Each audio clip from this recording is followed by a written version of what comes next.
The Pyramids of Egypt. Welcome to the land of the pharaohs, where one of humanity's most impressive architectural achievements has stood for over 4,500 years. The Egyptian pyramids, massive monuments of stone rising from the desert sands, continue to captivate our imagination and challenge our understanding of ancient engineering. The Great Pyramid of Giza, the largest of these magnificent structures, stands as the last remaining wonder of the seven wonders of the ancient world. Despite being the oldest wonder by about 2,000 years, it alone has withstood the test of time, a testament to the extraordinary skill and vision of its builders. In this video, we'll explore the fascinating history of these monumental tombs, from their origins and construction to their religious significance and the mysteries that still surround them today. Join us on a journey through time to discover the story behind these incredible structures that continue to stand as silent witnesses to one of the world's greatest civilizations. The story of the pyramids begins with the rise of ancient Egyptian civilization along the fertile banks of the Nile River. By the Third Dynasty of the Old Kingdom, around 2700 BCE, Egypt had developed into a sophisticated society with a powerful centralized government led by the pharaoh. In Egyptian society, the pharaoh held a unique position, somewhere between human and divine. Kings were believed to have been chosen by the gods themselves to serve as their mediators on earth. After death, the pharaoh was believed to become Osiris, god of the dead, while the new pharaoh became Horus, the falcon god who served as protector of the sun god, Ra. This belief in the divine nature of kingship was central to Egyptian culture and religion. The Egyptians believed that when a king died, part of his spirit, known as the Ka, remained with his body. To properly care for this spirit, the corpse was mummified, and everything the king would need in the afterlife was buried with him, including gold vessels, food, furniture, and other offerings. It was this profound belief in the afterlife that gave rise to increasingly elaborate burial practices, eventually culminating in the construction of the pyramids. The evolution of tomb architecture reflects this development, from simple pit graves to rectangular mud brick tombs called mastabas, then to step pyramids, and finally to the true smooth-sided pyramids we recognize today. The first true pyramid didn't appear overnight.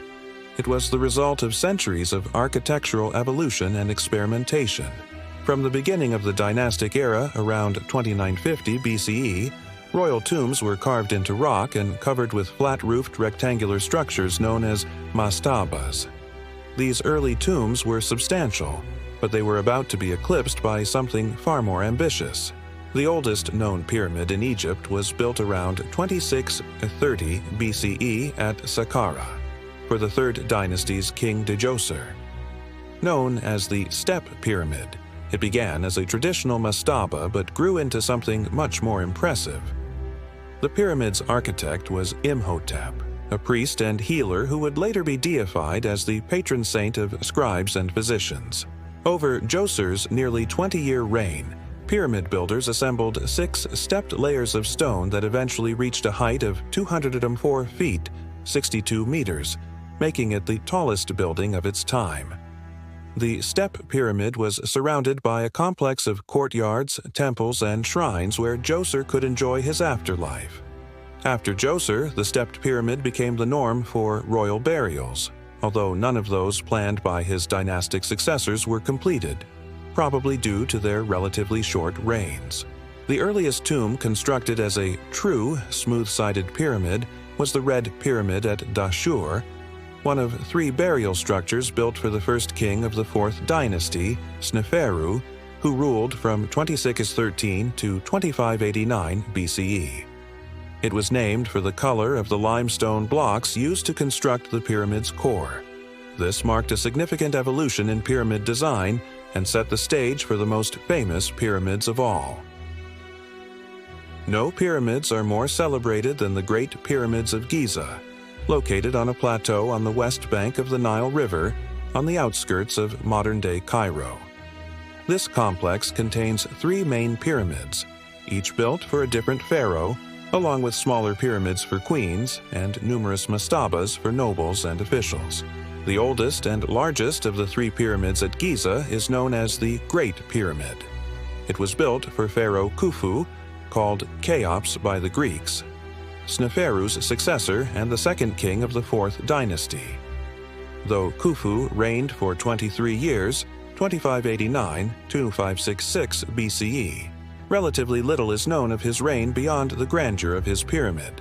The Great Pyramid is truly a marvel of ancient engineering. It originally stood about 482 feet, 147 meters tall, though erosion and the removal of its outer casing stones have reduced its height to 449 feet, 137 meters. The base of the pyramid covers 13 acres, with each side measuring 755 feet, 230 meters in length. The pyramid's sides rise at an angle of 51.87 degrees and are accurately oriented to the 4 cardinal points of the compass. Approximately 2.3 million blocks of stone were cut, transported, and assembled to build Khufu's Great Pyramid, creating a structure weighing approximately 5.75 million tons. The precision of its construction is remarkable. The internal walls and remaining outer casing stones show finer joints than any other masonry constructed in ancient Egypt. The middle pyramid at Giza was built for Khufu's son, Pharaoh Khafre, who ruled from 2558 to 2532 BCE. The Pyramid of Khafre is the second tallest at Giza, and while it appears taller than Khufu's pyramid, this is because it stands on higher ground. A unique feature of Khafre's pyramid complex is the Great Sphinx, a guardian statue carved in limestone with the head of a man, believed to be Khafre himself, and the body of a lion. It was the largest statue in the ancient world, measuring 240 feet long and 66 feet high. In the 18th dynasty, around 1500 BCE, the Great Sphinx would come to be worshipped as the image of a local form of the god Horus. The southernmost and smallest of the 3 main pyramids at Giza was built for Khafre's son, Menkaure, who ruled from 2532 to 2503 BCE. It stands at 218 feet tall and is a precursor of the smaller pyramids that would be constructed during the 5th and 6th dynasties. How did the ancient Egyptians without modern technology manage to build such massive and precise structures? This question has fascinated scholars and the public alike for centuries. Constructing the pyramids involved moving huge quantities of stone. While most blocks came from nearby quarries, special stones were transported on great barges from distant locations. Limestone was sourced from Tura, while granite came from as far away as Aswan, over 500 miles south. In 2013, an important discovery shed new light on the construction process. Papyri named the Diary of Merer were found at an ancient Egyptian harbor at the Red Sea coast. These logbooks, written over 4,500 years ago by an official with the title Inspector, documented the transport of white limestone from the Tura quarries along the Nile River to the Great Pyramid of Giza. Archaeological evidence suggests that quarried blocks were transported to construction sites by wooden sleds. Sand was placed in front of the sleds and wetted to reduce friction. Modern experiments have shown that this technique could reduce the force needed to move heavy objects by about 50%.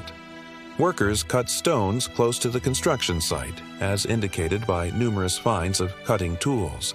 The workforce that built the pyramids was not, as once popularly believed, composed of slaves or foreigners forced into labor. Instead, skeletons excavated from the area show that the workers were probably native Egyptian agricultural laborers who worked on the pyramids during the time of year when the Nile River flooded much of the land nearby, making farming impossible. The ancient Greek historian Herodotus wrote that it took 20 years to build the Great Pyramid and required the labor of 100,000 men. However, later archaeological evidence suggests that the workforce might actually have been around 20,000. The precision with which the pyramids were built is truly remarkable. The Great Pyramid's base is leveled to within just 2.1 centimeters, and its sides are aligned to the cardinal directions with an accuracy of up to 0.05 degrees. This level of precision demonstrates the advanced mathematical and astronomical knowledge of the ancient Egyptians. Despite their massive size, pyramids have relatively little open space inside. The Great Pyramid's entrance is located on the north side, about 59 feet, 18 meters above ground level. From there, a sloping corridor descends through the pyramid's interior masonry, penetrates the rocky soil on which the structure rests, and ends in an unfinished underground chamber. From the descending corridor branches an ascending passageway that leads to a room known as the Queen's Chamber, though it was never intended for the Queen, and to a great slanting passageway known as the Grand Gallery. That tall, corbelled passageway is 151 feet, 46 meters long.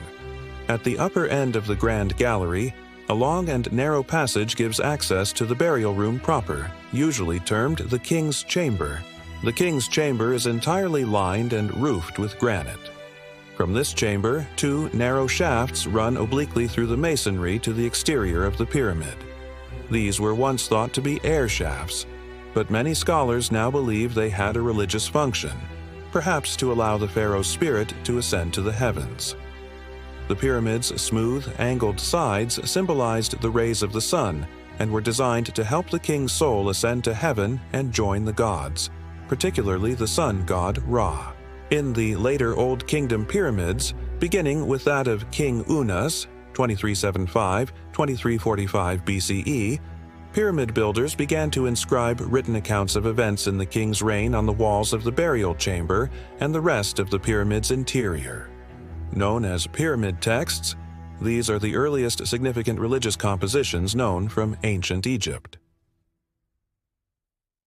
The pyramids were far more than just tombs. They were resurrection machines designed to launch the pharaoh's soul into the afterlife.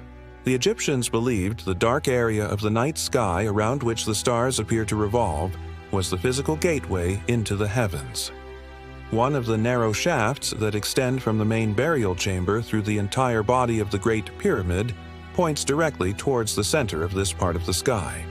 This suggests the pyramid may have been designed to serve as a means to magically launch the deceased pharaoh's soul directly into the abode of the gods.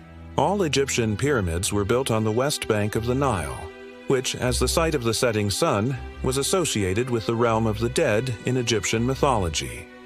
The pyramid's shape itself held deep symbolic meaning.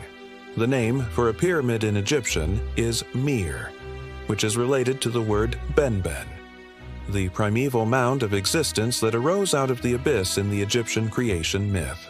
The pyramids became the focus of a cult of the dead king that was supposed to continue well after his death. Their riches would provide not only for him, but also for the relatives, officials, and priests who were buried near him. This is why we find smaller pyramids and mastabas surrounding the main pyramid. They were for queens, family members, and important officials who would continue to serve the pharaoh in the afterlife. Pyramids continued to be built throughout the 5th and 6th dynasties, but the general quality and scale of their construction declined over this period, along with the power and wealth of the kings themselves. The last of the great pyramid builders was Ptahhotep, 2278–184 BCE, the second king of the 6th dynasty, who came to power as a young boy and ruled for an astonishing 94 years. By the time of his rule, Old Kingdom prosperity was dwindling, and the pharaoh had lost some of his quasi-divine status as the power of non-royal administrative officials grew. Ptahhotep's pyramid, built at Saqqara and completed some 30 years into his reign, was much shorter, 172 feet, than others of the Old Kingdom. With Pep's death, the kingdom and strong central government virtually collapsed, and Egypt entered a turbulent phase known as the First Intermediate Period. Later kings of the 12th dynasty would return to pyramid building during the so-called Middle Kingdom phase, but it was never on the same scale as the Great Pyramids. These later pyramids were often built with mud brick cores rather than solid stone, making them less durable. Interestingly, pyramid building experienced a revival in what is now Sudan, after much of Egypt came under the rule of the Kingdom of Kush. During the Meroitic period, approximately 300 BCE to 300 CE, about 180 Egyptian-inspired pyramids were constructed in the vicinity of the kingdom's capital cities. These Nubian pyramids were smaller and steeper than their Egyptian counterparts, but demonstrate the enduring influence of Egyptian architectural traditions. Tomb robbers and other vandals in both ancient and modern times removed most of the bodies and funeral goods from Egypt's pyramids and plundered their exteriors as well. Stripped of most of their smooth white limestone coverings, the Great Pyramids no longer reach their original heights. In the 12th century CE, Al-Aziz Uthman, the second Ayyubid Sultan of Egypt, tried to destroy the Giza pyramid complex. He gave up after only damaging the Pyramid of Menkaure because the task proved too large. Despite these challenges, the pyramids have endured. Today, they stand as Egypt's most visited tourist attraction and a powerful symbol of the country's ancient heritage. Millions of people continue to visit the pyramids each year, drawn by their towering grandeur and the enduring allure of Egypt's rich and glorious past. Ongoing archaeological work continues to reveal new insights about the pyramids and the people who built them. In recent decades, archaeologists have discovered the remains of the workers' village near the Giza pyramids, providing valuable information about the lives of the people who constructed these monumental tombs. Conservation efforts are also underway to protect these ancient monuments from the effects of pollution, tourism, and urban development. The Great Sphinx, in particular, has suffered from erosion and requires careful preservation work. The pyramids of Egypt stand as a testament to human ingenuity, ambition, and the power of belief. Built during a time when Egypt was one of the richest and most powerful civilizations in the world, these massive structures reflect the unique role that the pharaoh PLA